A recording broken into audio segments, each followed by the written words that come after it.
Start. એક મસ્ત વાર્તા. એક વખત એક વિજ્ઞાનના શિક્ષક ભણાવી રહ્યા હતા અને ઈયળમાંથી પતંગિયું કેમ થાય એ બાળકોને ભણવામાં આવી રહ્યું હતું. સહજ રીતે બાળકે પ્રશ્ન પૂછ્યો કે સાહેબ, એવું થઈ શકે અમારે જોવું તો અમે જોઈ શકીએ? શિક્ષક કહે છે, હા, કાલે હું બધું લઈ આવીશ, તમે પ્રયત્ન કરજો, તમને ખબર પડશે કેવી રીતે બને છે કે ઈયળમાંથી પતંગિયું. બીજે દિવસે સાહેબ પોતાની સાથે ઈયળ લાવ્યા. એ કોસેટોમાં હતી અને થોડી વાર ત્યાં મૂકી ટેબલ ઉપર.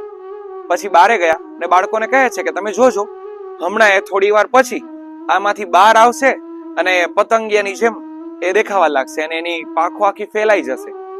એટલે બધા બાળકો આમ ખૂબ ઉત્સાહી હતા. થોડી વાર પછી કોસેટોમાંથી ઈયળ બહાર નીકળી. બહાર નીકળવા માટે ખૂબ જ સંઘર્ષ કરતી હતી, ખૂબ મહેનત કરતી હતી, પણ એ બહાર નીકળી નહોતી શકતી. તો એક વિદ્યાર્થી ઉભો થાય છે અને ઈયળને બહાર નીકળવા માટે એને મદદ કરે છે. એટલે બહાર તો નીકળી જાય છે, પણ ખરેખર એનું મૃત્યુ થઈ જાય છે. એ પતંગિયું બની શકતું નથી. થોડી વાર પછી શિક્ષક આવે છે અને જુએ છે તો કહે છે કે આને કોઈ મદદ કરી? વિદ્યાર્થીએ કહ્યું, હા, કે મેં મદદ કરી. ત્યારે શિક્ષક કહે છે કે આને મદદ કરવાની કોઈ આવશ્યકતા ન હતી, કારણ કે એ ઈયળને એનો સંઘર્ષ જ એને પતંગિયું બનાવે છે, એને પાંખો આપે છે.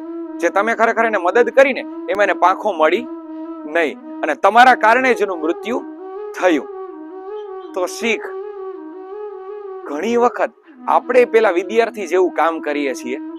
ઘરમાં આપણા બાળકો હોય અથવા તો આપણી પાસે રહેલા આપણા કરતા નાના જે હોય એની પાસે આપણે આવી જ અપેક્ષાઓ રાખીએ છીએ અને આપણે એને મદદ કરીએ છીએ. ખરેખર ત્યારે એને મદદ કરવાની જરૂર નથી. એને પોતાની રીતે મહેનત કરવા દેવાની જરૂર છે કે જેના કારણે સંઘર્ષ કરે અને ખૂબ આગળ વધે. એટલે જ કહે છે ને કે સંઘર્ષ વિનાનું જીવન છે ને એ બહુ નકામું છે. અને આમે ક્યારેય શાંત દરિયો કોઈ સારા નાવિકને પેદા ન કરી શકે, એમ સંઘર્ષ મુક્ત જીવન કોઈ સારા માણસની ઉત્પત્તિ ન કરી શકે.